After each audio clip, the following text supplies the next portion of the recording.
do you go along with the suggestion, Sean, that actually our outside backs in particular look pretty decent? Like they look to actually have their act together to a certain extent, and that it's our forwards are a little bit below par. And obviously if your forwards are below par, then your backs are going to suffer in turn.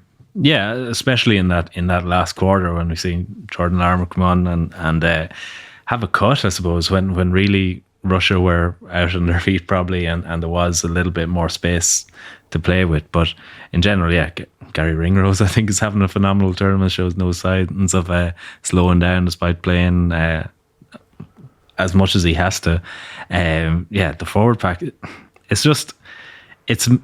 it goes back to these mountain compounding errors, and yeah, it goes back to the ruck. I mean, Joe Schmidt has always based every team he's built around the ruck and ruck efficiencies and these 2-second rucks. And when you have guys looking as hesitant as Ireland's, you have to say the back five, the second rows and back rows, they look hesitant entering the ruck, and they're not quite sure where that point of impact is going to be, and they're almost waiting around to see what happens next rather than, I suppose, forcing the issue.